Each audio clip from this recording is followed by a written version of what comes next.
Hello, everyone, and welcome to Laserchat, the talk show from the future with Eric Fell. I'm Eric Fell, the host of Laserchat with Eric Fell, the talk show from the future. Hope everybody's doing well. I'm doing well. I've had a week. I've noticed that the part in my hair, as my hair grows, it's gone from here. It's going over here. Hey, Sharp Shadow 12. And it's slowly going into the middle, as if like the 90s are crawling across my skull and ready to fully take over my flanneled booted body. The future is bright and shiny, Nigel says, Yar, now that you're here. It is great to see everyone. I have some updates on things that we've talked about in our other things.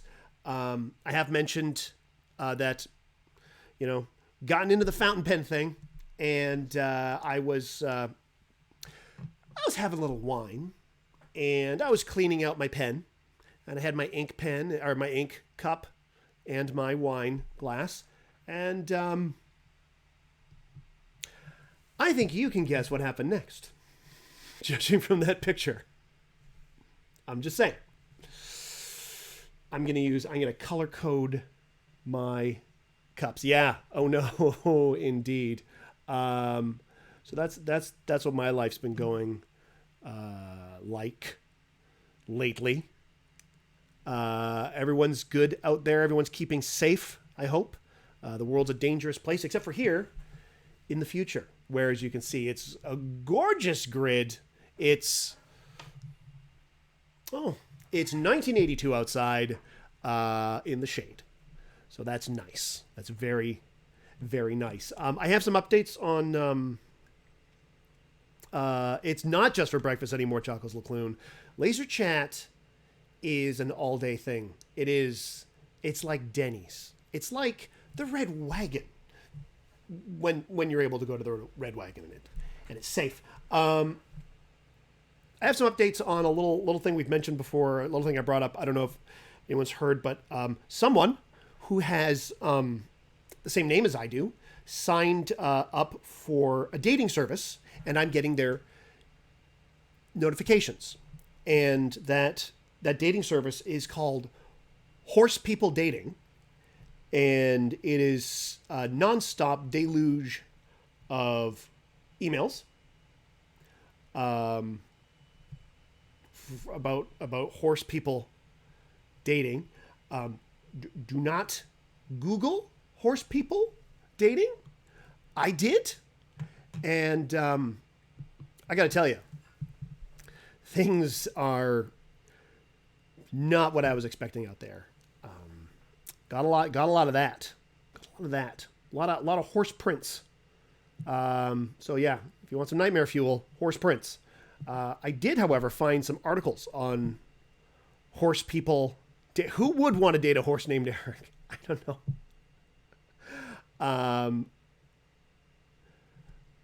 Katie and I, we went down the rabbit hole, the horse people dating rabbit hole, and we found an article. And here's my favorite snippet from the article, just because it tells you how to date horse people. One part of it is make sure that they have a profile picture up of their horse. It says right here, other sites like HorseDate.com allow users to post photos of their horse. You don't want to start dating someone only to find out down the road that they own an ugly horse. And it's expanded. It's now not just horse people dating. There's also meethorselovers.com.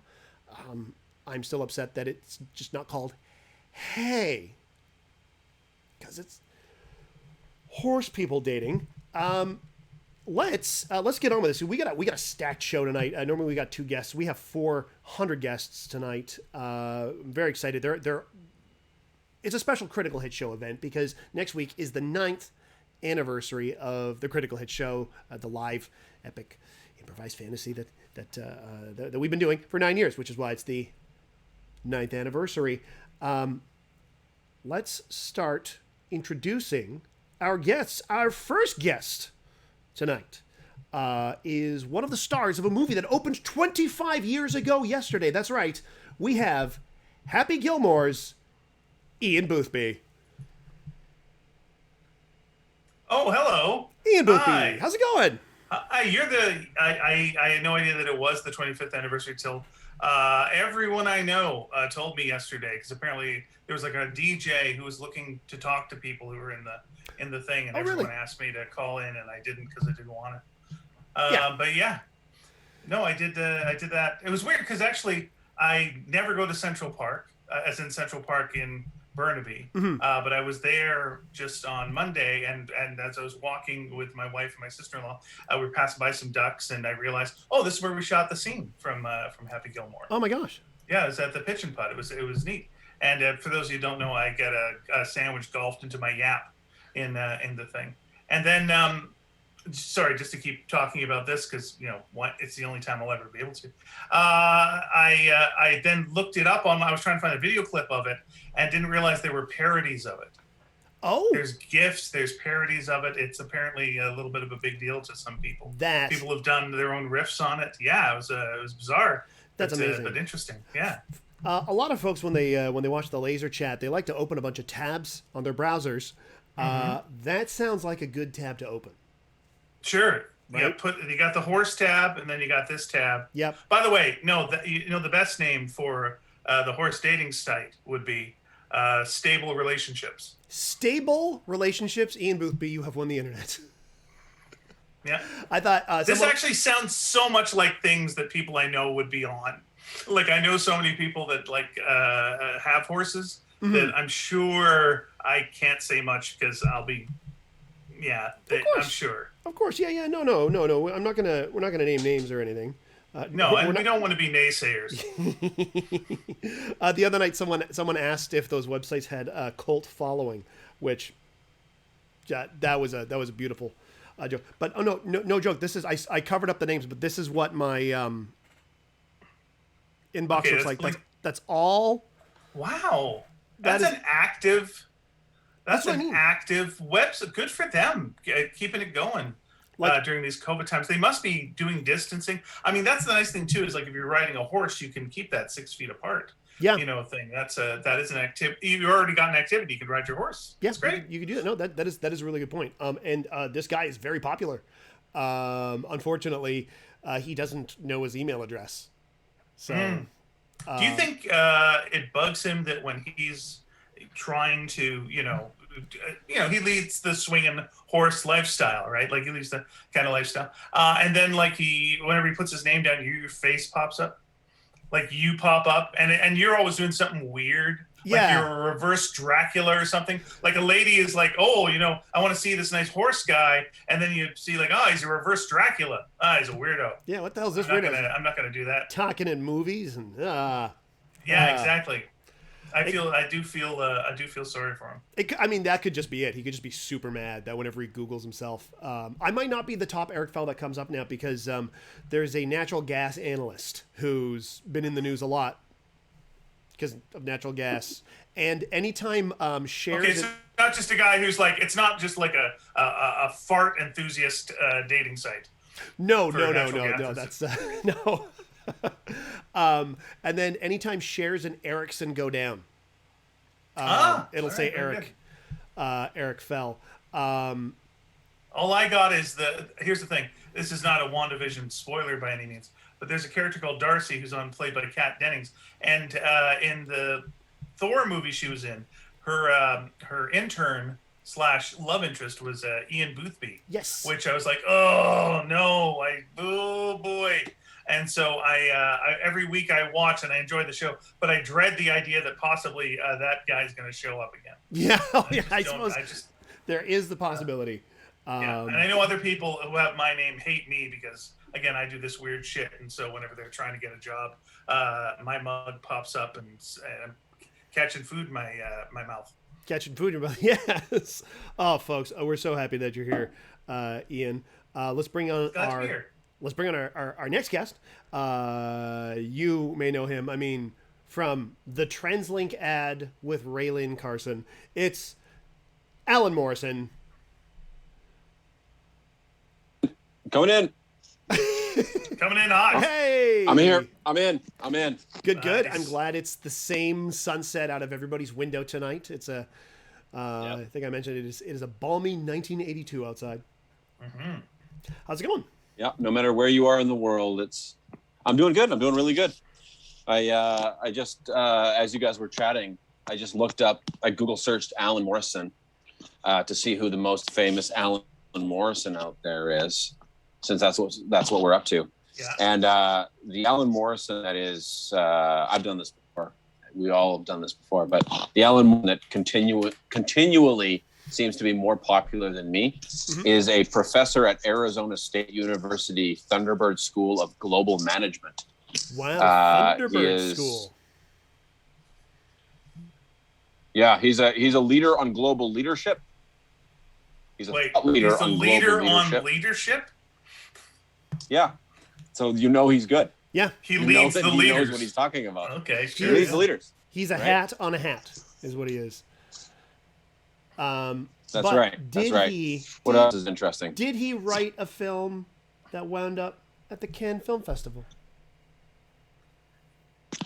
It doesn't say so in this particular LinkedIn profile that I'm reading, but did you? We'd have to assume that a leader of leaders. I certainly did. I most certainly did. That's right. It was about ball hockey, and it was awesome. And it was called Kodiak. And I wasn't in it. I just wrote it. Yeah. It was called Kodiak. That's Kodiak. right. And there's a reference to that in every episode of the Critical Hit Show. That's right. That is your staff. Your wizard staff is the Kodiak stick. Oh yeah, so that's a nice little piece of trivia that maybe nobody knows or nobody cares about. But that stick, that wooden stick, is which is currently in the basement of the Rio, I would assume, unless they've sold it for parts. Yeah. Well, it's a sports bar now. It might be just hanging out on stage. Yeah, it's like part of their sports memorabilia line. It was a fake brand of hockey stick, kind of like we're making fun of Coho. Not making fun of, but kind of referencing Coho. And of course, Kodiak is a type of bear. But anyway, it's the stick brand that the lead character, Lucky Doucette, uses to score the big winning goal. Alan, who played Lucky Doucette? Matty Finocchio. Matty Finocchio. I know Matty Finocchio. We did a gig over Christmas together, I think. I think he was in that big corporate gig. It was me and Barbara and Joanna. And a bunch of folks. And Matty Finocchio? Yeah, I want to say Matty Finocchio. And they went, "Get me Finocchio." I think Matty was in that. Do you know that he's related to Martin Short? Really? That's Martin Short is like his uncle. Wow. Yeah, he goes down to LA all the time and hangs out with Martin Short, which is weird. That's amazing. So yeah, it's true. Yeah, Matty Finocchio. So yeah, we had to have Finocchio in the picture. Because we wanted to have some of that Martin Short sheen. Of course. Or the Martin Sheen. Pinocchio stays in the picture, yeah. That's right. I have a question for you about Kodiak. Is there anywhere, there's people asking in the chat, is there anywhere we can watch Kodiak? Yeah, you know what? Here, this is a thing we can probably do. So I also, for a brief period, wrote a blog. How You Can Be Cool. How You Can Be Cool. And it's you can go to howyoucanbecool.com. I'm going to look it up on my phone right now. And it's not ironic at all. I decided that I wanted to legitimately present people with options, things that they could do to be cool. And so it's a list of 170, maybe not quite that many things that you can do to be cool. Yeah. And if you go to the writer biographies thing on the blog, the tab. Basically, I took a course on how to make blogs maybe 10 years ago or 15 years ago. In 2009, 2010. Yeah, when it seemed hard.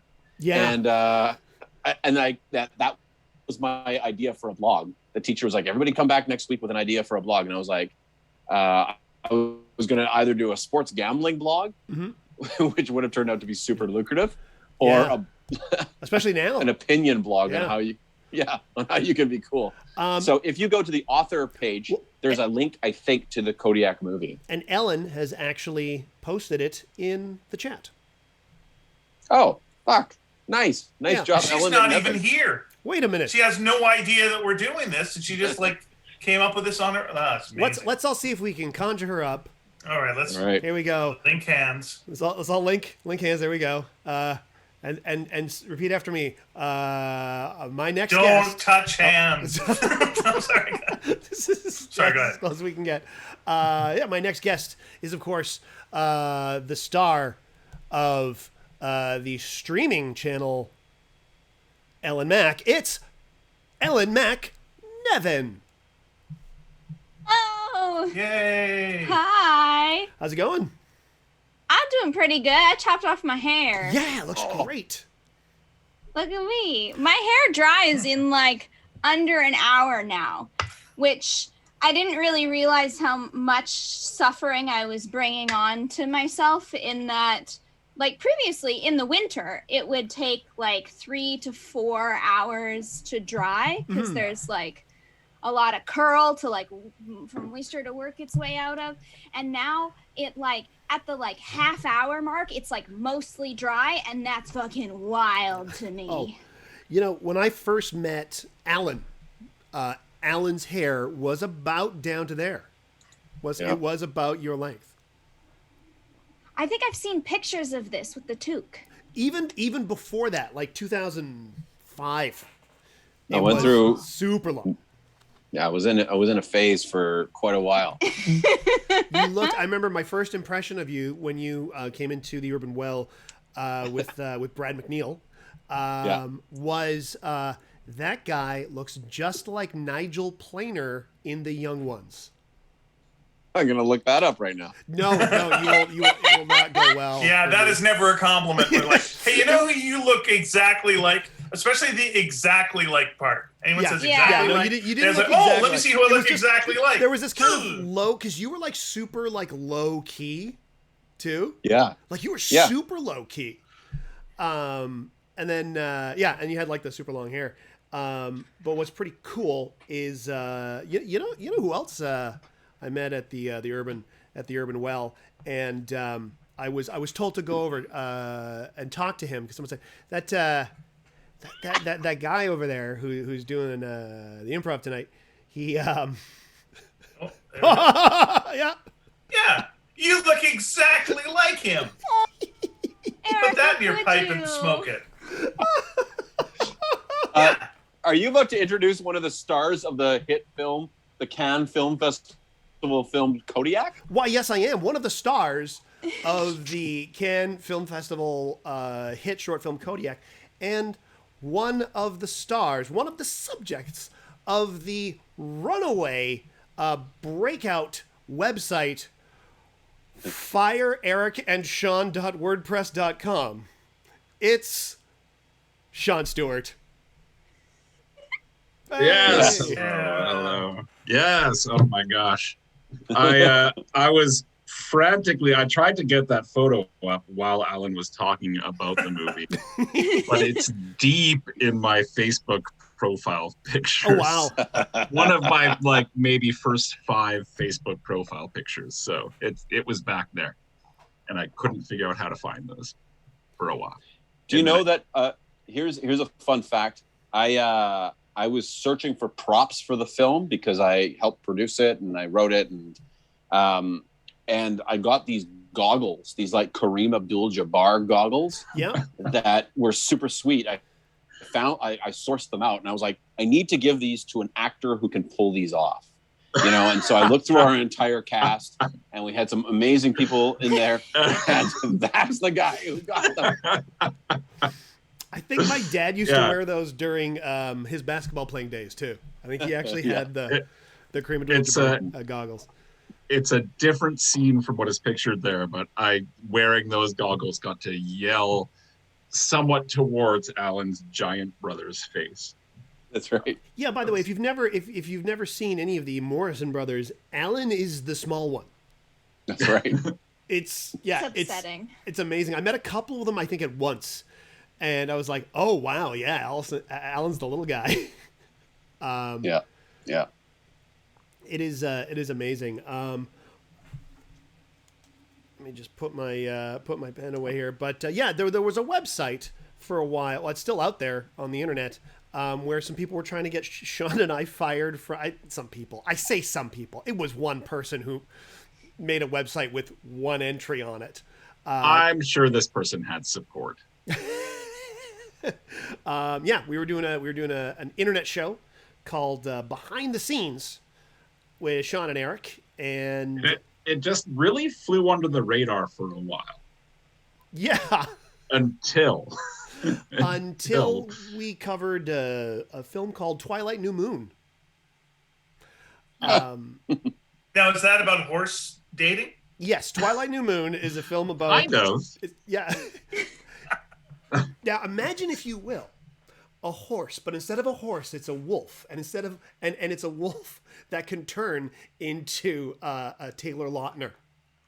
I mean, I'd date that. Come on. Yeah, as far as Twilight goes, Sean, you and I are both Team Charlie. I'm Team Kellen Lutz. Oh, Always. I mean, yeah, Team Kellen. There is a movie, I forget what it's called. I need to find this movie. It's about that. There's a movie in which Kellen Lutz plays William Shatner. What? Well, explain. I think Can't it was just like a leave movie. that. Like the actor, or he plays a character that William Shatner is also portraying. No, he plays a young William Shatner. Okay. Why? It's called. Why, yes, why? I would like to second Ellen's why. Why? It's called "Shit My Dad Will Someday Say." Yeah, that's what it is. Yeah, shit my dad will eventually say. I wish I could turn my camera around, because right now I got a screensaver on my TV, and it's a picture of Sean somewhere on holiday holding a beer and giving the finger. Yeah, Oh, yes. Aw. probably Mexican, Photo. but I think I did that more than once. Yeah, Yeah. yeah. That's how I always imagine you. But yeah, so we did this thing, and there were some upset people at the things, and we weren't even very cruel. We gently ribbed the second Twilight film. No, I think we were given specific instruction to we're not really editorializing the movie. Yeah. It's just like, have some fun. I think the worst thing we did was we had an Edward action figure. We made it climb up the tree. Yeah, The we way actually that he does in the we movie. reenacted a scene from the book, and that wound up being pretty close to how it was in the movie, with the Twilight blogger and the action figure. And at one point you were dressed as Dracula. Oh yeah, that's true. Yeah, and you had a wig with the widow's peak, and yeah.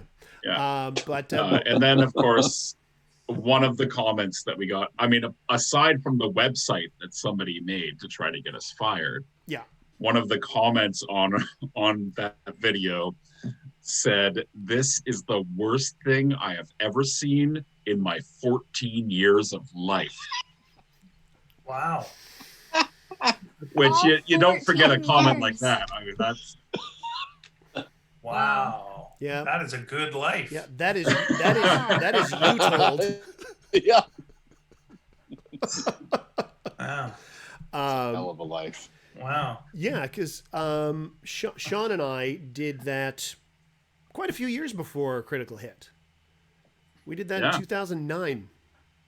Cool. Yeah, Sure. and we shot it in like essentially a closet in front of a green screen. It was a great job. Basically, it was Sean and I talking about upcoming movies and introducing like clips for movies. And it was it was a great job, because we would we'd show up at like 10, and then we'd write for an hour and a half, and then we'd shoot for an hour. Right into the closet. Yeah. Yeah. And then we'd go home, and we just do that Monday and Tuesday, and then that was it. That was the job, and it was fantastic. And it was all aimed directly at 14-year-olds. Just a That's what I was told. That was the target market. I have no idea who it was aimed at. That might have been a problem with the show. Yeah, that might have been a problem with the show. It was unclear, and we just got weirder and weirder and weirder as the show went on. Because before it first started, I was just like, "Hi, yeah, hey, welcome to Behind the Scenes with Sean and Eric. Yeah, we're going to talk about movies." But by the end, it was like, "Oh God!" I remember we were coming up with stupid crap. I just remember when what was the sequel to Da Vinci Code? Yes, Angels and Demons. Inferno or Angels and Demons? You're right. Yeah. Then it was Inferno. Yeah. There's just a scene where maybe Tom Hanks, I don't know who, but somebody is like, "It's hidden in plain sight," and pulls a blanket off of something. Yes, and I put a green hoodie on, right? So he green screened somebody to invisibility and then yanked the hoodie off. It Yeah. was Or when the an unfinished cut of Wolverine leaked. We're like, yeah, we've got footage. Look, we shouldn't show it, but here it is. And it's like me in like my undershirt with plastic forks going, "Good eye on the Wolverine." And yeah, people were just like, what are we watching? Like, I think the people who watch Critical Hit Show would have ate it up. They would have eaten it up. They would have loved it. But I would like to see you just host a show as Hugh Jackman. As Hugh Jackman. That would be great. As the greatest showman. Yeah. To the top. Occasionally break into a song. Yeah, no, that'd be good. Let me just ask you this. So how many years ago was this? That was 2009. That was summer 2009. Okay, there's no way of figuring out that date. So that's 12 years. So that person now is like 26 now. So it would be interesting to contact them and see. All right, in the years that have followed, have you seen anything you worse? have had almost double the years now. That's right. You've gone through a global pandemic. You must have had relatives die. Is it still the worst thing? Is seeing us make dumb jokes about Edward Cullen. What's his Cullen name? Hand. Yeah. Edward Cullen. Thank you. You saw the final one of the Twilight movies. Is this still the worst thing? Are we still the low point? Yeah. Are we even after the Michael Sheen laugh? Were we the low point? That boy now is named Connor McDavid. And it is a shame. There are some folks in the chat asking, say, someone please tell me there's a recording of this. There is none. It's gone. This show is gone. Like there might be an episode on like Daily Motion. It is. Have you looked for it? I look for it constantly. Yeah. Okay. What was the show called again? It was called Behind the Scenes with Sean and Eric. Now, the reason we didn't go alphabetical with that is because we realized that if we said Eric, Sean, not good. Boner. It sounds like a boner. Oh. Oh, I get it. It took a second. We're all buffering. Sadly, we called it Sean and Eric, and they say the show fell flaccid. So it's, Yeah. what are you gonna do? And it should have just been called In the Closet with Sean and Eric. It was. I remember it was a shame when we found out we had shot our last show. It was immediately after they yelled "cut" on shooting our show. They're like, "Cut." Was not even. It was immediately before saying, okay, so we're gonna do the finale. Like there's always an outro part. Mm-hmm. It's like, okay, we're gonna do the outro. Oh, and by the way, this is gonna be your last show. And we're like, okay, well, I'm Sean Stewart and I'm Eric Fell. Thanks for joining us for the last time. Yeah. And, bye. Enjoy. I think it was like a Comic-Con special too. Yeah, it was. So you've got to recreate it, is what you say. That's the only way to do it. Is you got to recreate those magic memories. Do a best of show with just from what you remember, and then just react all the things that you remember yourselves doing. You know what? That'll be probably far better than what wound up it being. And then for sure contact the 26-year-old and just go like get a review at the end from them and just see what they think. Are you I Heart Jacob? Are you I Heart Jacob at livejournal.com? You also seem to follow this horse dating site. Is this a coincidence or? We have some really, really smart audience. I just got a notice in the chat and it says, "Was it with movie set?" yeah. Oh. Yeah. Okay. Well, that's been found. So. It's been unearthed like an artifact from the ancient days. Just the fact that relic. Took nothing goes away forever. Podcasts.apple.com. Oh my God. Boom. It's alive. Links ahoy. See, that's the thing, I never looked at Apple. Oh. Yes. This is good. 15. 25. Oh, they're all there. They're all there. Oh, God. Oh, no. And they can all be yours for one low price Oh. on your OnlyFans account. They're all there. Oh, boy. I do not stand by 2009 Eric. 2009 Eric said, Oh, yeah, there's no doubt that there are some questionable. We are about to get canceled. Mm-hmm. I don't even know what for. Like, it's just. Yeah, like I cannot stand by the quality of what I said in that show, and I will say that right now. Yeah.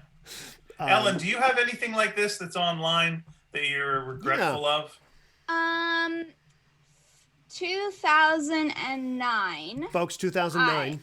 2009. Careful. People are really good at searching this shit up at church. Yeah, that's why I'm shutting up about mine, but go ahead, please. 2009, I was starting high school, and I was not on the internet until a couple years after I finished, and so I kind of dodged it all. Oh. It was pretty good. There's some embarrassing, like, early cosplay photos of me out there, where I was like, I'm not good at sewing, but I'm putting this on my body and going into public. And so some there's real Tia like, Coffee moments. yeah, there's like 16-year-old Ellen in a mall in a homemade cosplay before she really knew how to sew and didn't know how to do her makeup. That's charming, though. Yeah, right? that's... Not really. It causes me physical pain. Oh, it should, yes. But to anyone else to be watching it and just going, oh, that's charming. They're making an effort and they're going for it. Yeah. As long as you're not wearing blackface, it's great. Yeah. Yeah, no, none of that. So I feel like I'm safe from being canceled, but not ashamed. Well, it's good. I'm just ashamed of everything. But that's healthy. It's healthy to be. Then you're moving forward. You're not looking back. Right. That's means you're doing the work. Yeah, obsessed with your own nostalgia and your old past career. How sad would that be? Yeah. Anyway, it's the 9th anniversary of the Critical Hit Show. Let's look back at some of our favorite moments. No, let's actually talk about. So we've talked about how now Alan and Sean. How did the two of you meet? Was that also at the Urban Well? I think so. Yes. Yeah. Sorry, I just also found Movie Set on. I was like, oh my God, there's a lot of those episodes. I know you guys were doing the Urban Well before I was, or I guess just slightly before I was. And people who don't know, what is the Urban Well? Just for people who don't know. just for people who aren't four of us in this call. Don't look it up on Urban Dictionary. For people who were people who were in high school in 2009. Why don't we let Ian take this? Ian, why don't you tell us about the Urban Well? It's where a young Seth Rogen was dropped off by his mom and made people laugh, and that is true, actually. Yeah. It was a bar that Brent Butt from Corner Gas decided to start a stand-up show on Monday nights, and then some people decided to start a improv show on Tuesday nights, and that they became probably some of the best comedy nights in Vancouver. And Seth Rogen was one of the people who would drop by on Monday nights and do stuff. And then I was not one of the original cast members of Urban Improv, but I joined it later on. And then we also had you guys opening the show under various names. Were you the Justice Pals then, or were you called something else at the beginning? We were just the first halfers until about 2009, I think. And that was like an our half was Chris Casillan, like a Toby Burner, Diana Francis, Roman Danilo, sure, yeah. Drew McCready. Yep. Ray Gurry. Yeah. Calgary's own Ray Gurry. Yeah. And what we would do would be a more free-form improv style kind of show, loosey-goosey, kind of like a Herald, but without all the rules. And then you took some of that and adapted it into sketch form. Yeah, we did a group. We had a group called Canadian Content, and Nathan Clark was in that group too. Nathan Clark was in that, yeah. and Penelope Corin as well. Corin. And she went on to do Air Force. Right. And and they're all amazing. And we went to the last thing we did was we went to London for like a month and did a show at the Leicester Square Theatre, the Lower Theatre. Right. And we did a bunch of stuff. We had a radio thing. We've did a couple of fringe shows. Yeah, they're great people. Yeah, it was. That's not where I met you. I met you at Comic-Con, but that's where I got to know you was at those shows. It was over at the Urban Improv. Yeah, because at Comic-Con we met, and you suggested I take an improv course, and like a year later I quit my job.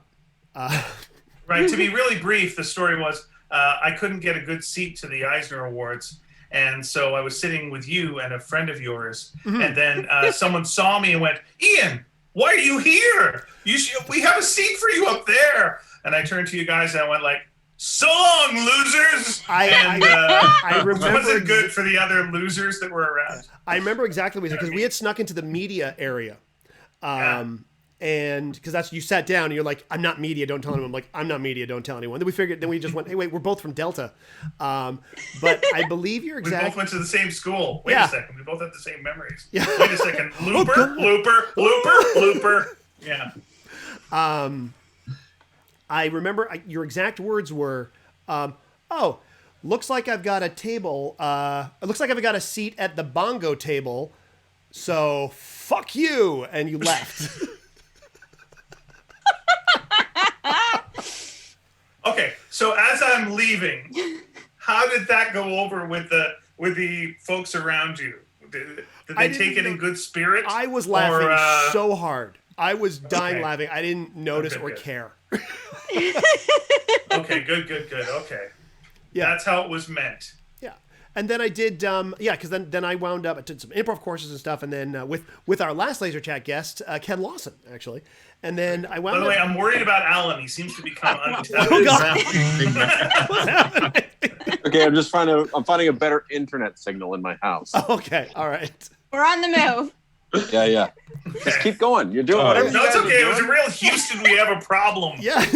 Oh God. Situation. I'm gonna take for you guys for a walk around my house. If that's okay. He's just holding his computer up, trying to get more bars. Yeah. But I did my first sort of improv show outside of taking courses was at Yuck Yucks, and Ellie Harvey was hosting it. Mm-hmm. And you were there, and I think that's when you went, "Oh, you should head down to Urban Improv." Okay, good. All right, I'm glad I pointed you in a good direction. Yeah, you pointed me in that direction, and because I was on stage, like I was so green, and I was on stage with Richard Side and Taz Van Rassel. Oh, both yes, from the Sunday Service, and Richard Side, creator of The Debaters. Yeah. And folks, if you haven't heard The Debaters on CBC Radio, highly recommended. A lot of really, really funny people, including a few who've worked with the Gentlemen Hecklers. There's some Katie Ellen Humphreys is on there quite a bit. Apparently, I've been on it 6 times, but I don't remember that. So there you go. Track it down. Oh, you know what? It did show that fact is up for debate. Turns out. Good one. I get it. Now, one of the segments on this show we have is called Good Luck Charm / Cursed Item, where you bring in an item that might be cursed or it might be good luck. I remember, Ellen, you brought one on that was particularly horrifying.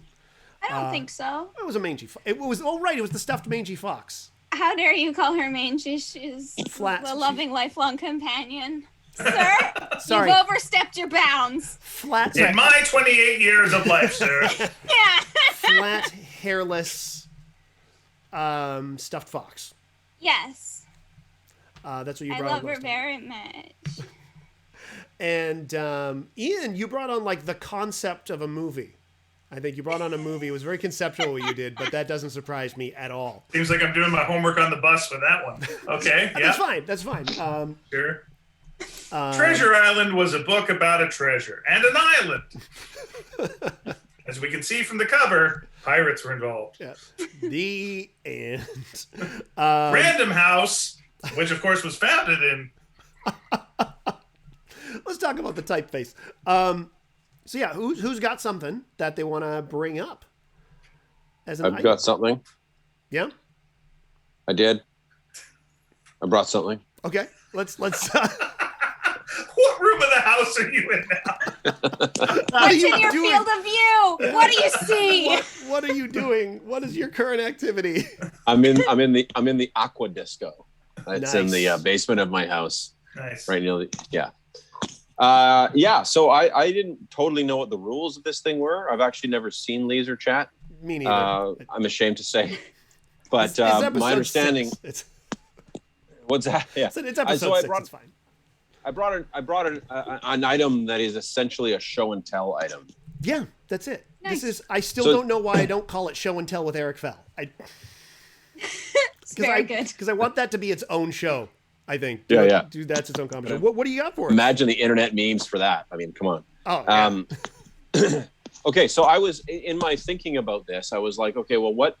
Because in the honor of the Critical Hit Show, we've been doing it for almost a decade now. I was like, I'm going to think of an item that I had that I cherish from over 10 years ago. That kind of is sort of the person I was when I started the Critical Hit Show with you guys. So I found my athlete credentials for the 2010 Winter Olympics in Vancouver. Right here, I'm going to show you this. That's great. Almost got it. Oh, there we go. Your athlete credentials for the 2010 Winter Olympics. What? Yeah. What? Yeah. Are you athleting? Yeah, well, no. Here's the thing: is that there was a one of the venues. You could the Heineken House out in Richmond. You could get these things printed up. Okay, so I want to just sort of show you this. And so they were like, so first of all, the important thing that you have to understand is this guy right there, that dude. Yeah. That's how I was dressed for 2 weeks straight. I wore this weird Viking Canadian helmet. I wore a Team Canada jersey and a lei, and I was drunk for 2 weeks straight. And I went to this thing, and they printed these things up, and you could choose what your sport was. You could choose to be either a hockey player, Yep. a bobsled person, or a biathlete. And I thought, well, fuck, I'm going to take biathlon because nobody knows biathletes. So I think this could be legit. So anyway, I ended up wearing this thing around Vancouver for the entire 2010 Olympic party. And I went into my favorite moment with this is I went into a pita pit, the pita pit that was on Granville Street downtown. Oh yeah, you know that one? I've been there with a very drunk Jim Speedboat, and that's a story in itself. Nice, yeah. So I went there, and I'm plastered at this point. I don't know what kind of event had happened, and I'm dressed exactly like this. Sure. Mm-hmm. And I'm wearing this. Okay, and I order my wrap, and the guy looks at me, and he's like, "Whoa, you're an athlete?" And I'm like, "Yes, I am. Yes, I am." And he's like, and if you look at this thing, there's 2 dead giveaways that I'm maybe not an athlete. First of all, the way I'm dressed is pretty jacked up.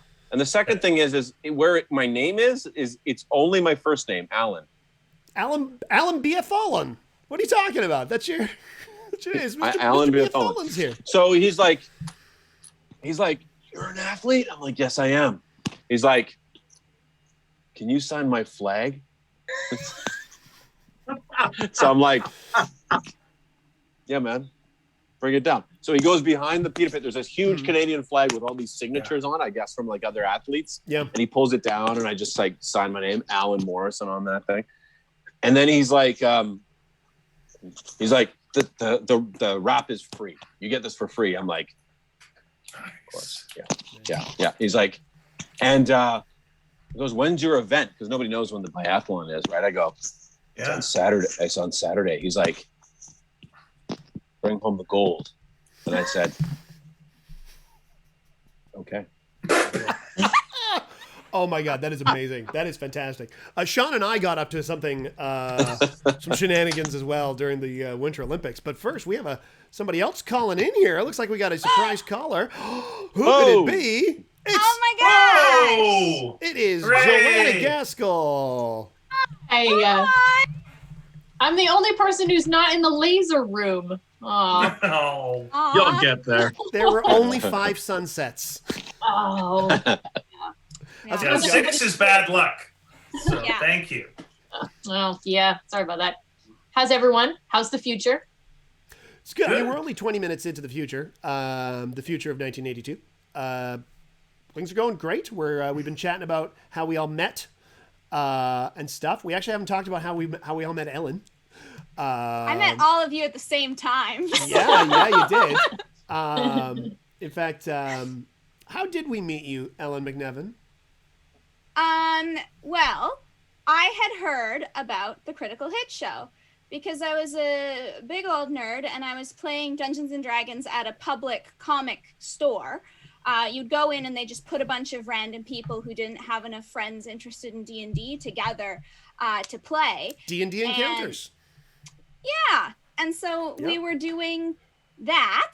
And some of the guys there, because they were all guys, were like, well, there's this comedy show. And I was like, that sounds so cool. And they're like, it's at the Rio. And I was like, I can't get into the Rio. I'm a minor. And so yeah, 2019 comes around. Ellen can legally drink and go into these establishments. And I start going to the show. 2019? I think it was 2019? it was a No, little 20. earlier than that. No, it was earlier than that. It's 2013. I can't math. Or I'm having a stroke. 2019 was 2 years ago. Yeah. I mean, the last year doesn't really count. So it's like what Doesn't year? really count. Yeah. It's Yeah. 2013 or 2014. 2014. It was around there. And Well, I'm sorry for Around saying you there. were 27 earlier today in my joke. I had no idea, so okay. Yeah, I could be 12. We don't know yet. But I started going to the show, and then I just sort of loitered around for a couple years. And eventually you needed an audience volunteer to be an intern. You were like at an internship fair. yeah, it was a job fair, and we brought a bunch of people up. Yeah. Alan brought a bunch Yeah. of people up. And I was almost not chosen. This is something that I remember exceptionally clearly, is that Alan was about to pick somebody else and Barbara was like, what about her? And then you were like, yeah, sure, her. And I was the last one chosen and you were about to choose somebody else. And we got brought up and then you did a random number lottery. Yep. Guess the number I'm thinking of. I won the random number guessing. Yep. And then I did the rest of the show with All you. skill. All skill. So really, yeah, there's a lot of destiny involved in me being here right now. Wow. Yeah, and then But anytime I've we been- need... Oh, sorry, go ahead. I knew how to play D&D. Then we were playing D&D, not 13th Age. So I knew how to play D&D, and I also was an improviser, which Yeah. is why I hadn't gone up before, because I was like, that'll be weird, right? Yeah. But then I did, because Yeah. I wanted to. And be then, in your like show. in other episodes, when we needed someone to hand something to Alan, because there was a Yeah. lot of needing to hand things to Alan.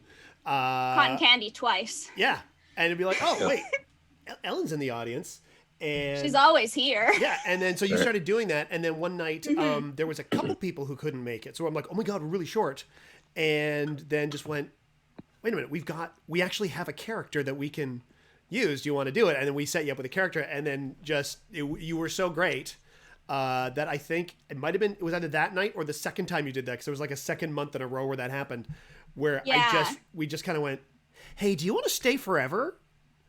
And I was like, is this a joke? I was like, in my heart, I was like, yeah, Oh, but it didn't classic really drop. classic improv prank. Yeah. Like, Well- hey, do you want to join our show? Just kidding. That's right. We're in a second city. Get out of here. She thinks she's people. No, this is your forever home. Yeah. And then now I'm trapped and this is where I live forever. In the lasers, Yeah. you live I in live the in the lasers as Bell lasers Strummer. now. We lucked out with you like nobody's business. Like that was like rolling 20 after 20 after 20. That's ridiculous. Right? Yeah, especially since it was so random. Like, you almost didn't Very get picked, random. and you had to pick the right number. Like, yeah, destiny. It was Also, a number that I had in my head, remember? Oh, wait, this is behind the scenes. Yeah. So Now there's someone watching this who was one of the other people who has gone, well, I feel okay about it because, I clearly it was random chance. And now he's finding out, oh, the fix was in. Well, there was no fix. I had no idea who any of these people were. They were all random people that were brought up. And, I said, you got to guess a number that's in my head. And I didn't have a number in my head. I gave the win. I gave the win to the person who I thought was the most awesome, which was Ellen, and it turned out to be great. So that just shows you what an incredible judge of character I am. Yeah, you're not wrong. But I literally had no idea what I was going to do and who I was going to choose and whatever, and I was just like, oh yeah, she seems cool. Winner. What I thought was, sorry. All these years, I thought it was my skills with probability and math, because ever since 2019, you've been thinking. Right. You said I can't math 2 minutes ago. Look. Let Sean Sean will be the first to tell you that there's no use for math outside of school. I was proud of myself because somebody picked 3. The first person picked 3. I remember the fucking numbers, Alan, because I thought they mattered. They The did. first person picked 3, and the second person was like, I was going to pick 3, and they picked 4. And I was like, you ridiculous fools, picking numbers right next to each other. I'm going to go to the top end of the spectrum. And you were like, it's 7. And I was like, hell yeah, I am the closest. Yeah, well, guess what? It wasn't a math game. It was a personality game. So I was watching all of this, and the Matrix was all falling into place. And that was just like, and it turned out that that's the most important thing was the personality. Wow. Well, so Ellen, are you saying you're upset because we all thought you were rad? Because it sounds like you're about to quit. This is it. I'm out. Good night. And of course, Nigel says, Yar in the chat says, it just shows that Spitz Lubin has the highest intelligence in the party. Oosh. Yeah. Yes. Definitely not me. Now, we kind of all met Joanna in a different way. Joanna, do you remember how we met? I remember meeting you, Eric. I remember. Kind of in the I remember meeting you at the when we were first having a meeting about the Critical Hit Show, but before it was called the Critical Hit Show, and it was some precursor to what it was going to be, and it was going to have different people in it, and I think the only person from that meeting who continued into this show was you. Yeah, there was a previous incarnation of what became the Critical Hit Show, which wound up not happening. That involved Sean and I, and then we were introduced to the creator of Standard Action. And the idea was that we were going to do the show, and then Joanna was going to be sort of our rock star guest star. Right, yeah, I was going to come on last. You were going to come on last, and then bring an audience. I don't know why you guys thought I was going to bring an audience, but because the views you were getting had 4 zeros at the end of them. Okay, yeah. And it was really weird that they kept landing on the exact 10,000. Yeah. Boom, and then it just stopped. And there was a decimal point, to be fair, somewhere in there, but still good numbers. 4 zeros. Good big zeros. Yeah. And then we got introduced, and we kind of like had this kind of mutual like, oh, I've wanted to meet you because you created Standard Action, it's super cool, and you were like, I wanted to meet you because you did this unboxing video or this fake video. Yes, you did an unboxing video of fifth edition was announced. Yeah, and then the next day I just made up a whole bunch of shit about it. I just lied and made it up, and and frankly, I still don't know why Hasbro hasn't done My Little Owlbear. I mean, they're missing out. Yeah, I mean, they own My Little Pony. They can do it. And then I remember it fell apart, and yes, through the good graces of the folks at the Rio, they're like, no, let's do the show.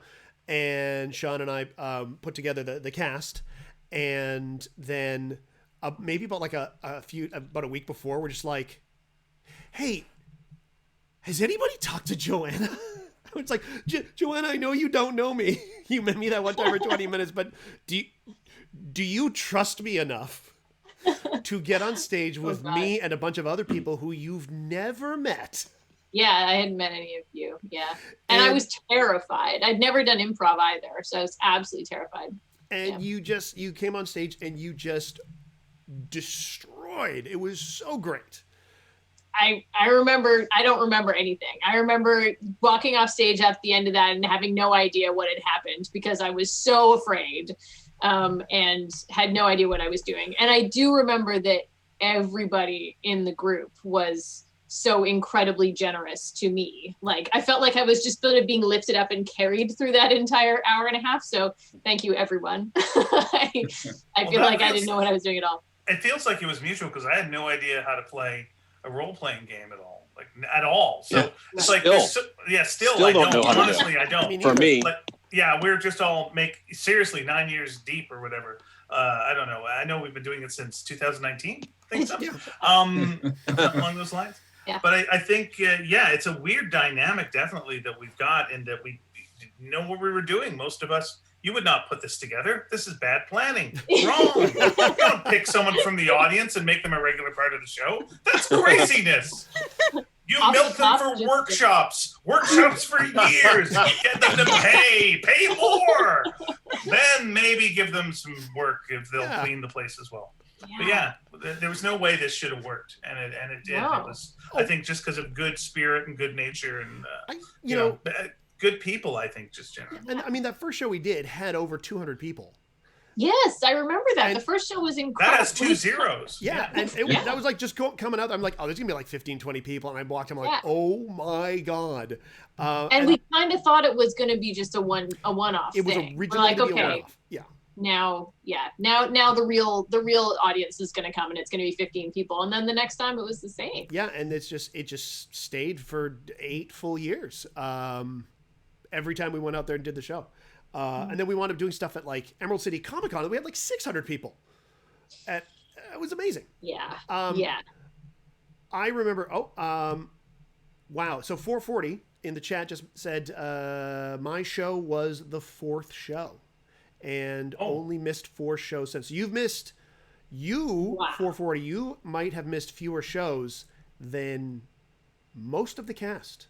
Yeah, probably. Definitely I've missed more shows than that, yeah. Nigel says Yar has, which means you're now a member of the cast. Yes, I think that's what that means. That's how it goes. You got to guess the number I'm thinking. Yeah. Is it 440? Ah, damn it! You did it. Nigel says Yar brings up, wasn't it while the Rio was fighting with the BC government to be able to sell drinks? Yes.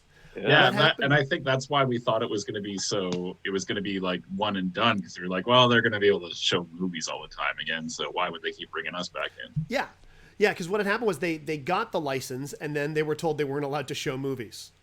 Yeah, one or the other. So they were like, oh no, sure, remember that thing you were going to do that didn't work? You can do it now, right? And then we did it. And then, of course, it went well enough that you get the dreaded, what else you got? And I went, we talk over movies. Yeah. Sean and I talk over movies. Yeah. And that's how Gentleman Hecklers happened. And we'll bring in Patrick Malia for one, and then we'll hopefully find new guests every month. We still hope that. So yeah, how long after the beginning of Critical Hit Show did Gentleman Hecklers start? It was not that long, right? No, it wasn't that long. The first Critical Hit was February. Was the last week of February, and the first Gentleman Hecklers I think was like the middle of September of that year. Oh, okay. Wow. So it was pretty quick, and that show had a learning curve. But that was a show that like we were pretty sure there was going to be one, and there was like 40 people in the audience. Most of them were the staff, but it was really the staff at the Rio that went, you know what, this is a good idea. They should keep doing it. And my goodness, that's nice when you get that. You know what we've got in the chat right now is our amazing artist Heather Gilbraith, Hrail Arts. She's fantastic. Heather. Yeah, Heather you might all know Heather from some of the amazing art that she did. She worked on did the art for the webcomic, did the art for my very short-lived, and I'm still promising to bring it back, Tales of Tarkandale animated miniseries. Yes. And of course, she would be kind enough to like help sell dice and stuff like that at the show. Mm-hmm. Yeah. I love the webcomic. It was so fun and beautiful. Yeah. It was so well drawn. I had a great time writing. I use one of the little comics in my professional writing sample. When they're like, what can you do? So I've got like a bit of screenplay, this, and then I got the comic. Could be. Unfortunately, I have yet to find work lately, but you know. Got to see what we look like as ducks for like one drawing. You know what? The duck one was never drawn. No, wasn't it? No, wait. No, I've seen the bodies. Am I Mandelaing this? Yeah, because there was what. Heather, did you draw the ducks, or am I imagining the ducks? I think it was drawn. Here we go. Duck was never drawn. Never drawn. What had happened was Ian had written 2 scripts for the comic. Berenstain Bears. I am remembering this, and it didn't happen. This is craziness. Berenstain Bears all the way. The page was penciled. You might have seen the pencils. That's what I think. Yeah, I thought I saw pencils for it. Okay, so yes, that was that because I remember seeing those. Thank you. Oh boy, that was imagining you all as ducks. Is a very odd thing to have in my head. Well, now I want to know what I look like as ducks. You guys, you look pretty good. You're not. It's not a thing. The horse site. We were talking about something completely different earlier. Well, speaking of horse people, it's the bill. One of the comics at the end of the comic, because Heather mentioned loving drawing horses. Which is a weird thing for an artist to say. Normally, it's quite the opposite. So I wrote a comic, and at the end of it, you all turn into basically into My Little Ponies.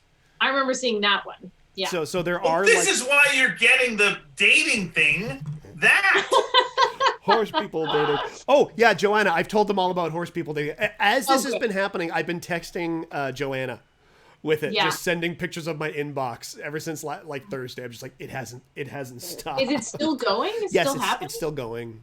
Oh. It's still going. I'm gonna deal with it tomorrow night because I kind of want Katie to be here in case I like, because I've messaged them. I'm like, can you stop? This is not me. Yeah, we gotta, that horse people dating thing has to stop. Yeah. Or does it? Look, an audience is an audience. See if you can get them watching the show. Yeah. This is true. Maybe I will show them. Sponsored. Yeah, we can be sponsored by Horse People Dating. Horse People Dating. It's not what you think. That's really what it is. Yeah, but there's that one with the Hex of Hester. You know what that also has? That also has in it a character named Chuck Dartfinger, who I wound up playing in Critical Hit. And then I've played different versions of Chuck Dartfinger all throughout for 8 months straight in different role-playing games. In our Joanna and I had this stream called What the Quest. So when we did Star Wars, I was Chuck Starfinger. When we did, it was just Chuck something finger. I remember them. Yeah, Chuck something finger and all the Bloodfinger was in the Monster of the Week. Yeah, the Monster of the Week. We did a Western one where I was Chuck Horsefinger. Yes. Well, let me say, you were also, this is why it's happening. This is why. You were also Coldfinger in our James Bond. Yeah, that's right. It's true. Ian created this amazing James Bond show. This Alan was James Bond. Alan was James Bond. I was the villain, Coldfinger. Barbara Beale was in it, and I think Patrick Maliha was in it. Nick Harrison was in it. Barbara was in it. Riel Hahn was in it. Right. Riel Hahn sang the theme song. Yeah, my wife was in it. Pia Guerra and my friend David Dedrick as well. Yeah. Yeah. We did it first at the Rio Theater. Yeah. And then we did it in Chilliwack. Mm-hmm. and I think my favorite thing about that show was when it might have been the person who ran the theater in Chilliwack came up to you and said, the show needs more Ivan Decker. And Ivan wasn't in the show. Yeah. And Patrick was. Yeah, he's not wrong. Yeah, every show needs more Ivan Decker. For sure. And I didn't want to tell him that there were some people who were in the show that night who had never rehearsed the show at all. It was their first time. Their rehearsal was the show. Yeah. We got Patrick Maliha to do a moving body scene, and he'd never done one before. That's right. We just gave everyone the gist of what you had to do. Like Alan knew more, and you knew more. But like a lot of the people that were in it were just like, well, you got to go from here to here. Then we'll run a video. Okay, we'll go here to here, and then we'll do this, and we do a full play. That's kind of like how we all kind of do Critical Hit. Is you got to get from here to here. Yeah. You know. It's just knowing you've got good people that are game and will do it and not bail, and you can do almost anything. Yeah. Oh yeah. Just commit. Just commit to the weirdness, and everything is great. It's interesting seeing like how our show compares to other D&D live shows, because there are other ones. And I think ours is a weirder show than most. Ours is a weirder show because I think we don't stick to the rules. I think we make sure we're a comedy show that has, like, we're a comedy show with this framework rather than it being a D&D show with funny people in it. And right. I think that's the difference. That's why we're weirder. Well, we also like start the show off saying really personal things from our lives, sometimes too personal, and then that colors the show as well. Like people are legitimately worried about Ellen every time she brings up that she was doing any activity. Strange format. Worried, yeah. At that part of that kind of came from the idea of showing up at the house came from old 1970s variety shows. Where like, Dean Martin would just be like, "Hey everybody, what are y'all doing here? Oh look, there's a knock at the door. It's Orson Welles. Hey Orson, how are you doing?" And everybody would clap, and he would do a magic trick, and then they'd do a number. And I remember in the beginning, we used to all be in character when we came out on stage. Yes, it was much more complicated. You all had like personas. We basically come in and be like, we just making up fictional stories about how we got there or whatever. Yeah, like Sean, you had a bit where every time you were there, you would like, "What's your character?" And then you'd just say something from a video game or a movie. You'd be like, "Yeah, my character is a Spectre. Oh, yeah. My headquarters is on the Citadel." Oh, yes. Yeah. And so you would come in like that. Alan would come in, usually either maybe selling drugs, trying to sell drugs to my dad. Oh yeah. I remember that. Yeah. And you'd have this toucan. You'd be like, "Hey guys, how's it going?" You'd come in like that. I was like, that's what a Dungeons and Dragons player is, right? It's like a drug dealer. Yeah, we had like the stoner, and then Joanne. I didn't know. You really got sold on the 80s Christian propaganda. You read the Sell some drugs to Tom Hanks, yeah. And then Joanna, you would come in as the super fan who was already in character as Edda. Yeah. I would be Edda the entire game, like coming right. And part of the reason for that was because I was so scared of doing improv that I was like, okay, well, I can act. So if I can stay in character the entire time, then I can handle this. So it was like, okay, I'm just going to be in character the whole time. So yeah, I was Edda for a while. And then I think actually that didn't change for me until like Freya. I think I was Edda. I came out as Edda, I think, until Edda wasn't around anymore. I thought you were doing it for some reason. I thought for legal reasons. I went like, okay, she can only be this character, which we're borrowing, which is like Spider-Man. Spider-Man can appear in the Sony universe, but he can also appear in the Marvel universe. But he can't break character and then just go, but I'm really this person. So like she's got to only be in character for some reason legally. That really does feel like some sort of Sony Disney deal. That really, yeah. Oh, I almost said and then I almost said a spoiler from WandaVision, and I don't want to. Don't do that. Don't do that. Because it's haven't great. Started it yet. Oh, it's so good. So good. But and speaking of, then it just kind of morphed into us. Yeah, slowly. Us. And I think that's just because a lot of you guys just kind of wanted to know us better. And there was that one year where there was a group of them that cosplayed as us for Halloween. Yeah. That was wild. That Yeah. was absolutely wild. Oh, someone. I think. Sorry. Oh, sorry. Go ahead. Tell us what's going on in the. I was in just the saying the chat. Al says Acer just mentioned that their mom was legit worried for their soul when the D&D playing was found out in the 90s. Oh yeah, I guess that lasted into the 90s. Yeah. Sure. Oof. But yeah, I was gonna say it. I think not only did the weird like fictional intro develop, but for myself anyway, because I remember I was trying out different accents for what Brask would sound like all the time until I was just like, fuck it, it's me playing a game. Yeah. Why am I like, oh, Braskopia? Yeah, you would talk like that. And then Yeah. I had a weird voice, too. I had a weird DM voice. I would talk like this. I'm watching, I've got old tapes from like 2012. I was like, and then the goblins find them. What the hell am I Because that's what D&D, that's what Dungeon Masters sound Yeah. like. And I kept one thing from that, and that's when I say the adventure begins in a tavern.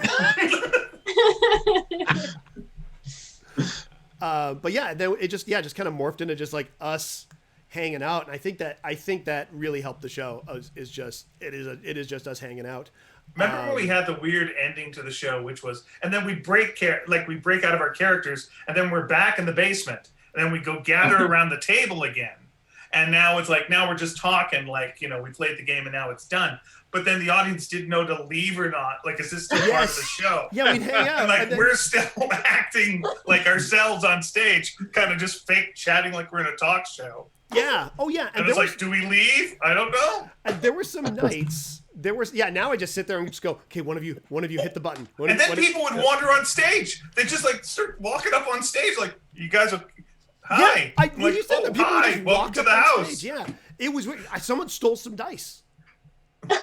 Oh, Monsters. Yeah, they just like I came back. It's like there was a bunch of dice missing. But yeah, I remember just like one guy in a wizard hat just walked up on stage in the middle of the show one time. Goes, "Hey, if you need a wizard, I'm out here." I'm like, okay, I remember that guy. Yeah.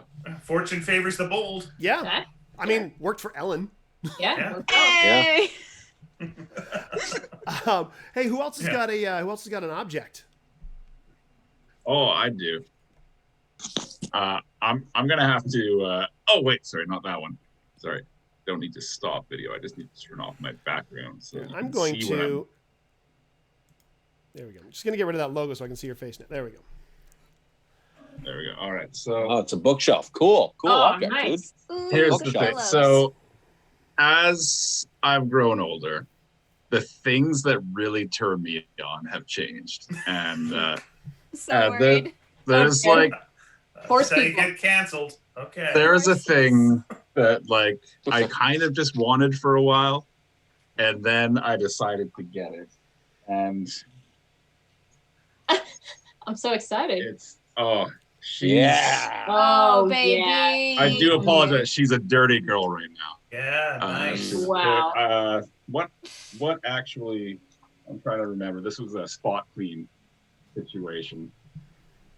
I don't know, something around the door. But look, just tall and slender. Oh, it's still going. Still going. geez. Oh my Wow. God! It is a Wow. star destroyer. That is Oh, Incredible. let me just shine the light on you. Oh, yes. jeez. Oh. Yeah. Oh, it used to be. It came time to vacuum, and you have to go. You got to unravel the cord and just like get it all out. Then you got to Things turn black and white. You're flailing. Now it's just things. You spill a little dusty business on the floor. Let's get to it. You grab it off the wall. This is wall mounted, not in this room. Otherwise, I'd show you. With all the attachments just right there, ready Oh my to go. God! It's like the It just Batcave. mounts your wall. It'll just right up there and just Mm. mount on the wall. This is something- VacuumPeopleDating.com. So I have owned another vacuum before. I never knew that this was a thing that could happen. This every time I use this, I just clean the filters. And if I don't clean the filters, I have an app in my phone, and the vacuum gives me a text message to remind me to clean the filters. Wow. That is. We have a special relationship. That's what I'm saying. Yeah. Oh, Andy at Great. Play in the chat has mentioned that they were at the show at Emerald City Comic Con with the clown. Oh no, Oh. the clown. I wasn't. Some say they couldn't see the clown. Yeah, the Which clown is a never showed up on thing. camera. That is available on the Emerald City Comic Con website, I think. Or they have a YouTube channel, and that show exists on YouTube somewhere. Really? It's so great because they've got like some professional camera people, like, so they pan, just like, oh, let's bring some people up, and you just see me go, yeah, you in the back, and then you see the clown approaching, and the camera turns to me and Ian. And so you get our reaction as this clown is coming. This is a terrifying. Yeah, like we just said, Candyman for the third time. Yeah. It was horrifying, and Ian just goes, "Oh, for God's sake!" And I'm like, I just my hands go up like this. I just go, "Oh." Yeah, we done bad. Yeah. The one good thing about this whole quarantine thing is it's keeping us away from that clown. Yeah. Or is Yeah, it? that whatever that was is forced to social distance as well. So Yeah. Oh, yeah. right side. Yeah, definitely. That clown needed some time alone by itself. Oh, of course. Absolutely. And I remember the last year we were there, we had an amazing, so we would bring up cosplayers. So I wouldn't have to think up monsters for the fight, because it's like, there's cosplayers. Let's just bring up the cosplayers. So we had one cosplayer in a full Sweetums Muppet outfit. Yeah, that was amazing. Which was amazing. And then we had, I think one of my favorite ones was a Loki. Someone came up with just like a accurate Loki costume. Yeah. And I go, what do you do? And then they said, well, I'm Loki. I betray them. And it just kills one of the other bad guys and like runs off. Like, yeah, Loki. I loved that. I loved like just, yeah, you get it. Like that's, you're coming up, you're getting to be this person, and that's what would happen. And that was one of my favorite moments ever that we did on there. So all much right, fun. that's all great, but I have a few features more. Tell me. Now, is it just a dry vac? Does it have other things? Oh, it is just a drive. No, actually, really, the one main feature I want to tell you about is that it's not a Dyson, so it cost about $200 less. Oh, Nice. Okay. But still has the nice reviews. All right, I'm just gonna. What is the brand, Sean? It is I'm not sure how to say it, Tinico or maybe Tynico. I'm not sure. Okay. Available on Costco. Go ahead and Nice. find it. Dyson always Highly seems like, recommend it. yeah, but Dyson almost seems like bullshit because they make the thing about like it uses the power of suction. It's like you're a vacuum cleaner. It's a vacuum. yeah. You have better to. use That's Well, yeah. the power of the thesaurus. Yeah. Yeah, it's on. It's on. Who else has some stuff?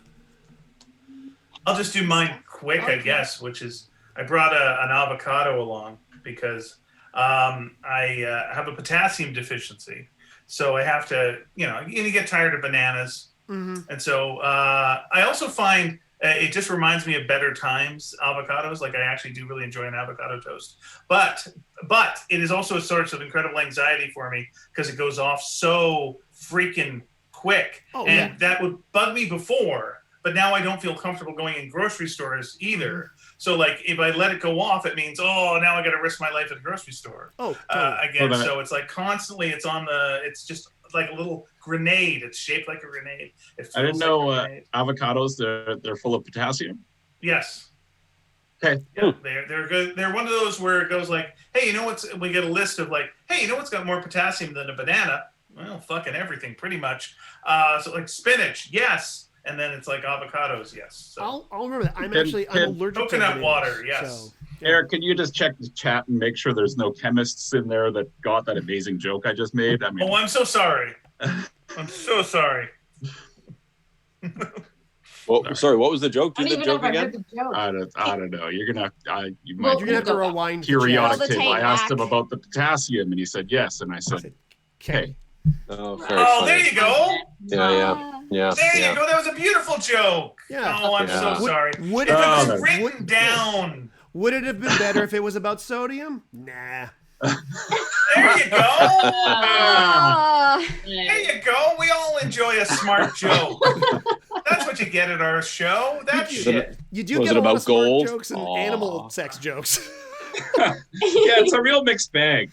Yeah, Yeah. you never know. The sheer variety of jokes, like in the show, because we all come from different backgrounds, but because we're all comedy people, it always astounds me. Just the directions everything comes from, and I love it. Oh, good. Someone mentions Heather just said fuck pits were genius. Yes. And they continue to be. I mean, that is a well that is not going dry. Oh, I mean, No. actually having an NPC, like having It's a character nature. say like by the fuck pits of Helsington. I mean, that's Yeah. good. I mean, and that is 100%. That Ian, that was you, right? No, that's me and Ellen. We were just jamming together. Yeah, you were jamming And it was on- one of the. Yeah, but it was. I mean, I'm not taking solo credit for that because we were just kind of filling out her backstory. Right, of Helsington, And, the town of Helsington. Yeah, it's one of those times where you're just like, hey, we've got a scene together. Let's fill out some backstory. And then you just kept taking the darkest turns, and it was Sorry. like, okay, let's write it out.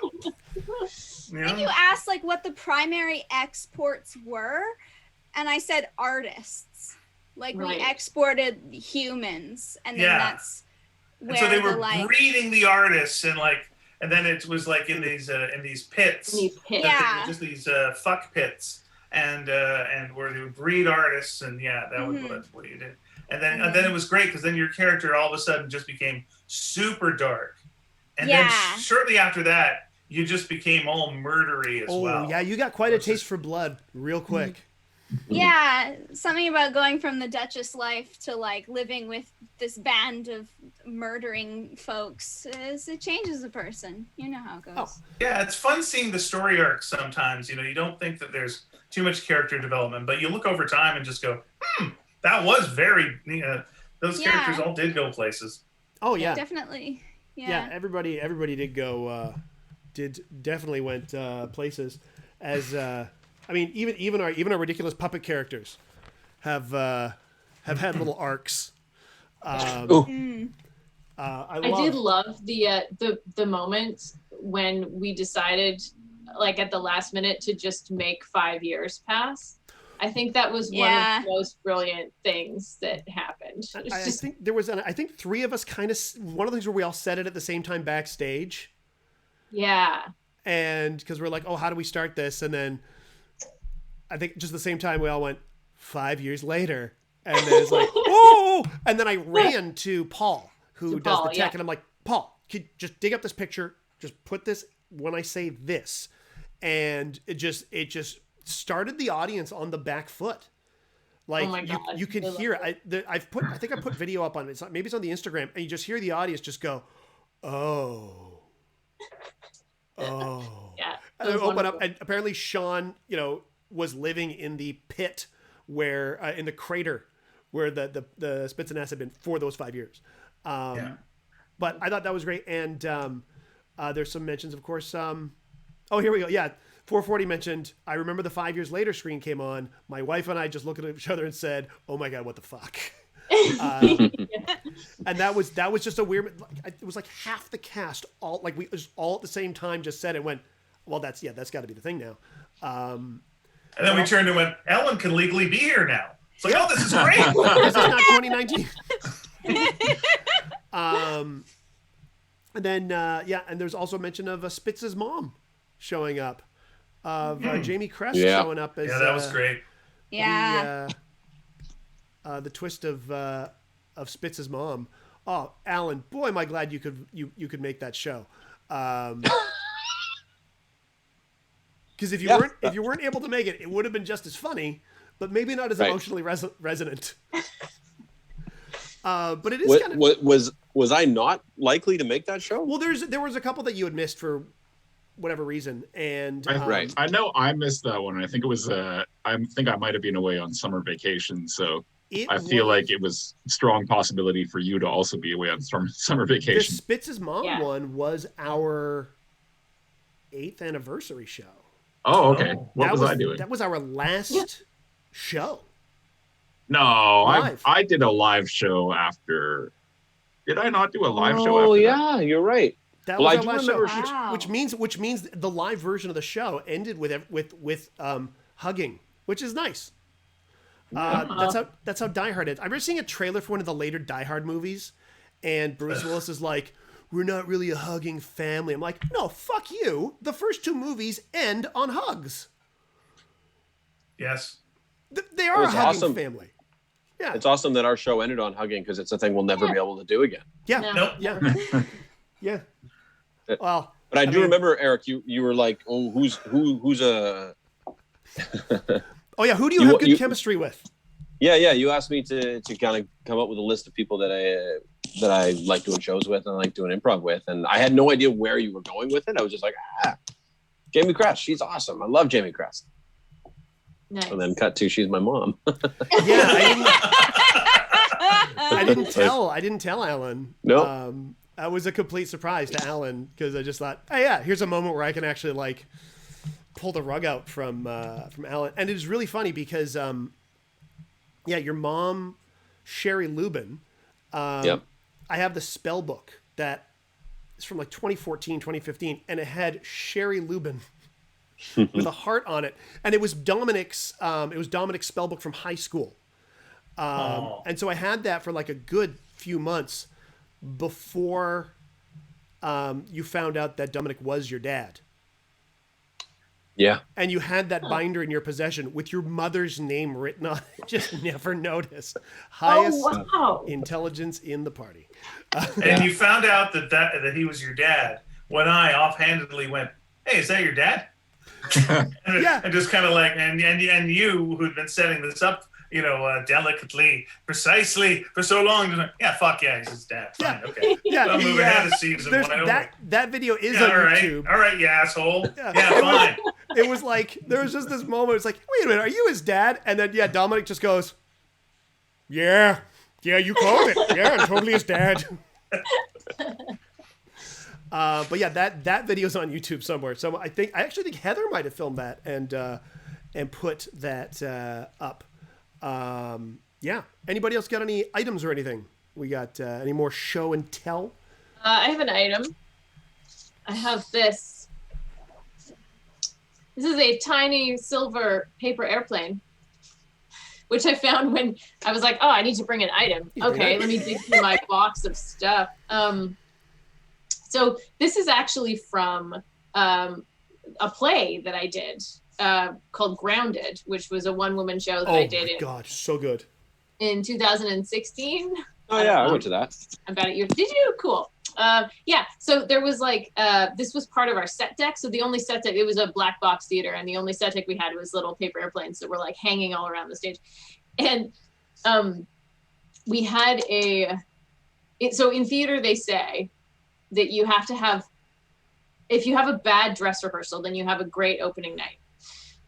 My dress rehearsal for Grounded was the worst experience I've ever had in my entire life. It was absolutely horrendous. So this show is 90 minutes of one woman talking. So it's 90 minutes of me just on stage. I never leave. So it's a lot of words. And during the dress rehearsal, I just had nothing. I had nothing. I made halfway through the show, and then I was like, okay, my brain just turned off. There were no lines. I had no idea what I was doing. No idea. This never happened to me before on a dress rehearsal. I was like, I can't do this, guys. I can't do this. I can't do this. Is it too late to turn off the show? Because I can't do this. And they're like, no, Joanna, we have to do the show. So I went on stage at our tech, because we didn't do our dress in the space, but we got a tech before the show. And I took a bunch of these little paper airplanes and I unfolded them and I wrote my lines on paper airplanes. And my outfit, my wardrobe for the show was a flight suit because I was a fighter pilot. And this flight suit has a lot of pockets in it. So I filled my jumpsuit with these paper airplanes that were covered with my lines. So I had like my whole jumpsuit when I came out on stage was like crunch, crunch, crunch, crunch, crunch, crunch, crunch. But I had all of my lines inside my outfit. So if I ever lost my way, I could like pull out a paper airplane, make it part of my action, unfold it, and read my lines. That is amazing.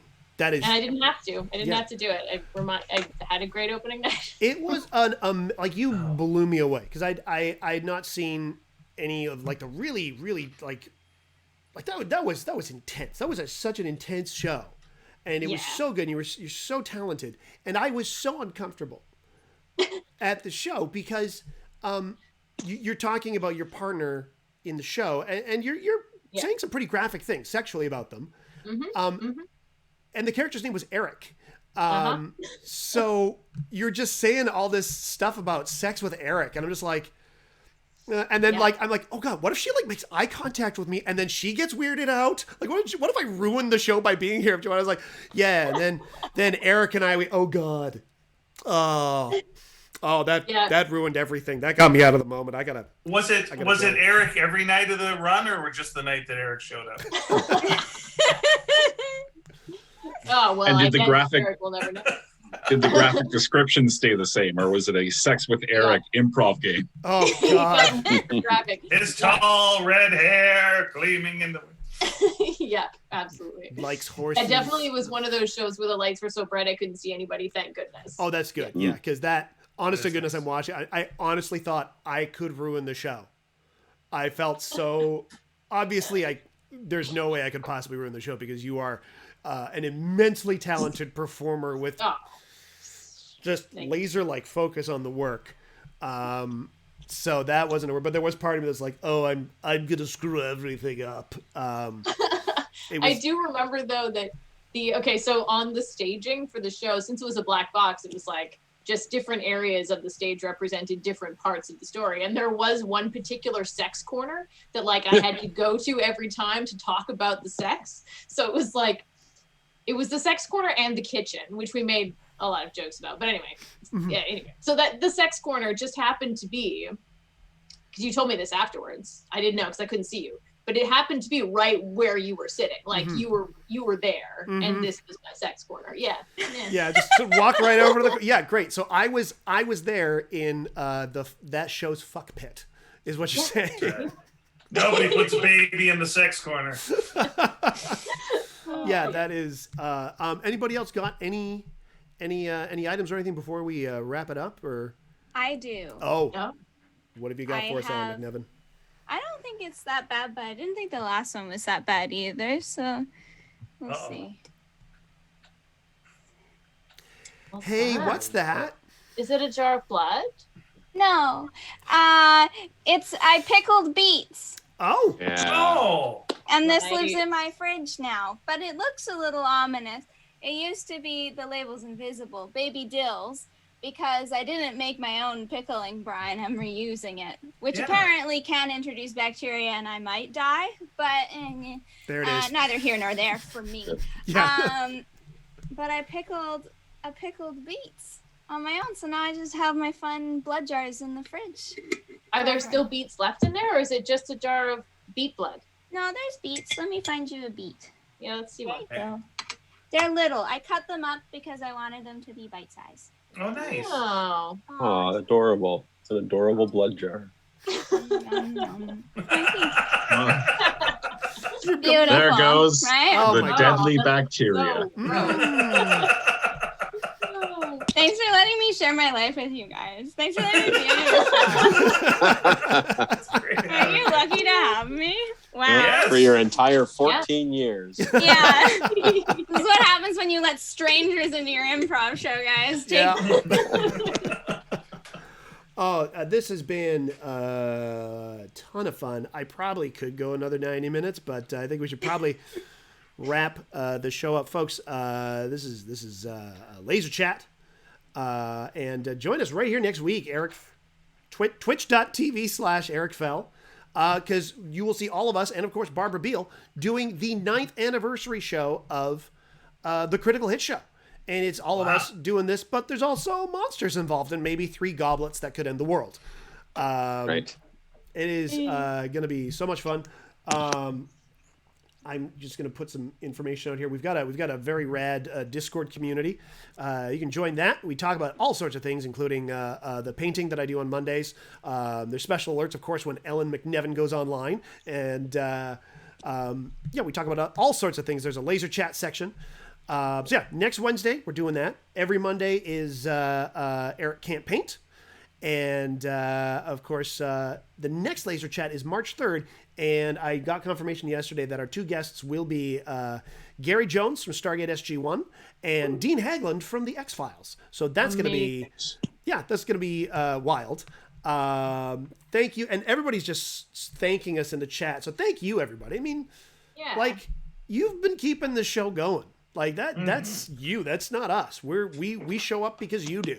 And we are so grateful.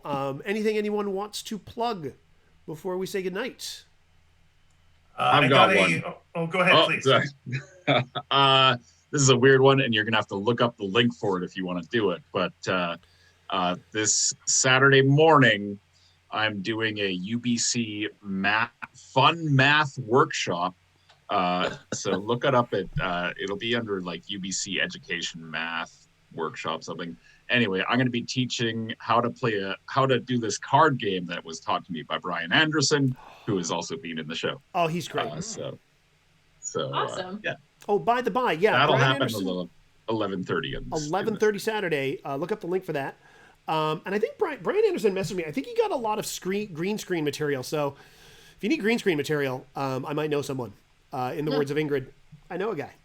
Okay. My wife Pia Guerra and I have been doing some comics lately. We were doing stuff for Mad Magazine and occasionally do stuff for the New Yorker. And we're now doing a comic strip. Like a one-panel gag comic for Go Comics, which is kind of where you find comics online. Like you'll find Garfield and us, and that starts on February 22nd. So if you go to Go Comics and look up Mannequin on the Moon, that is our comic that we're doing. And also we have a comic book that's online called Super, S-U-P, and then like capital E-R, about a emergency room in the superhero world. And if you go to hellkitty.com/super, it's pay what you want, and go check that out. Very cool. Very cool. Wow, so much stuff. That's so great. Yeah. I stream also. Twitch.tv/Ellen Mac. I play chill games and adventure games. Come hang out with me. Yeah, usually what happens is people go check out Ellen's stream, and then when that's done, they hop over and see how my painting's going. That's usually what happens, because we wind up just hosting each other and stuff. Anyone else got some stuff coming up? I'd like to. Oh, go ahead. No, go ahead, Ellen. You first. I just want to recommend the Dank Mart. It's a convenience store on 48th and Main. It's called the Dank Mart. I've seen the billboard. Yeah. You guys got to go. You guys would love it. It's fresh drops. Yeah, it's sweet. It's got all these cereals. You guys love old sugary cereals, like different kinds of candy bars and different flavors of Mike and Ike's, and you can get cakes in a jar. I bought a bag of garlic bread flavored Sun Chips. They're just it's everything a stoner would want, and it's the packaging is amazing, and it's just so great. 49. I highly. Okay. 49. Sorry? Okay. 49th in May? No, 40. No, it's 48th in May. 48th in May. Yeah. If they have Chocula, I might just die of happiness. Oh, they do. Eric, there's an Earth 2 version of it on Hastings near where I am, called Lucky's Bodega, very similar. But yeah, that place is the super great place. But if you can't go there, Lucky's Bodega, very similar. So that's sort of near where we are. Ian and I we're relatively close now. Yep. Yeah, because I'm Burnaby Heights. I'm just there at Hastings and Boundary. Yeah. Any other plugs or anything we got going on? I was just going to say that What the Quest, which is the streaming gaming show, the next game that we're doing is Vampire the Masquerade, which starts in 2 weeks. March 2nd will be our first session, and Ellen's going to play with us this time. Yeah, I'm taking some time off from that, and Ellen McNevin's going to be guest starring. It's going to be all vampires, right? Yeah, vampires. Very, very nice. Bring your bullet jar. Yeah. Folks, thank you so much, and we hope to see you all next week at Critical Hit Show right here on twitch.tv/. And by the by, so all the Laser Chat episodes go up on my YouTube channel youtube.com/Eric Fell. So you can watch all the previously released ones. The last one was David Milchard and Ken Lawson. It's definitely one worth. They're all worth watching. It was really fun. And we archive all the Critical Hit shows and put them up on the Critical Hit Show YouTube. So if you subscribe to that, and if enough people subscribe to that, I can actually get a URL that's youtube.com/Critical Hit Show. So right now it's like 400 letters long. But yeah, check that out. Check all our old shows out. And we hope you have a good night. Let's all let's wave good night and see you all real soon. Thank you so much again. You are all amazing and awesome. We'll see you real soon. Thank you. Bye. Good night. Thanks, Bye. Bye.